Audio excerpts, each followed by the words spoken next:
Technique number 21, take a stand.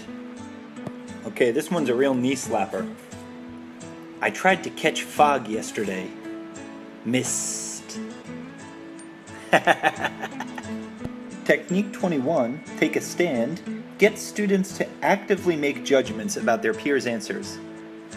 It turns passive students into active students by requiring them to reply and respond to answers of other students. This technique involves really pushing your students to engage in the ideas around them. You have to teach them how to make judgments about the answers of their peers. This technique can allow you to increase the number of students who participate in and process a particular part of your lesson. This will increase the number of at-bats during your class. This can involve verbal cues like follow-up questions or prompts from other students, asking them how that answer made them feel, why they think that answer is incorrect, why they agree with that answer. Or it might involve nonverbal cues. This is where the name of the technique comes in. You might say, students, if you agree with Brian teacher, stand up, take a stand.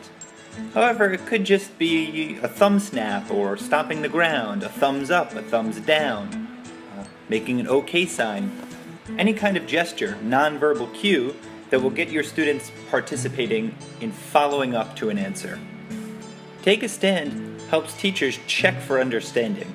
It can help you figure out how indicative of the rest of the class the original student's answer was.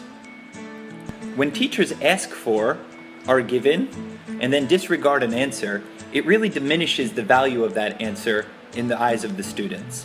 What Take a Stand does, it really explicitly explains to students that we're going to evaluate this answer. This answer is valuable to our learning process. This technique brings students' answers to the forefront of class. It makes them appear to be fundamental to the work of learning, almost as much as teacher-given answers. And it helps to underscore the value that we as teachers put on student responses. Be careful not to let this exercise become cursory. The key to maximum effect is not so much in asking whether students agree or not, but in following up on their answers.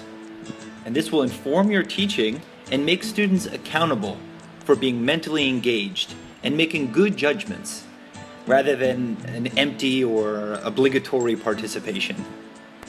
To ensure that this technique remains effective, I really think that you should ask students to defend or explain their positions.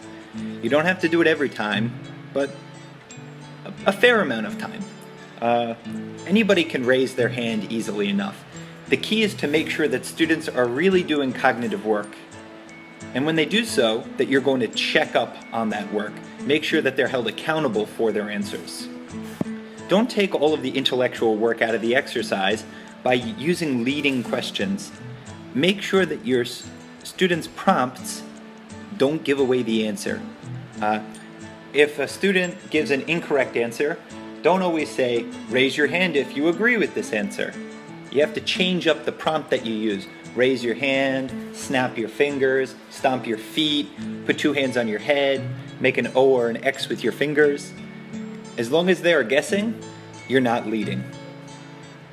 Students who participate in this technique are really opening themselves up and exposing themselves to an uncomfortable situation. Please be sure to praise them and acknowledge students as they do this. You want to have an environment of open and friendly intellectual discussion. If you want to make this technique part of your classroom procedure, there are 3 steps to successfully implementing it. Number 1, you have to teach it. You have to state, explain, demonstrate, and then model the procedure. Show them exactly what you want done. Second, you have to rehearse it.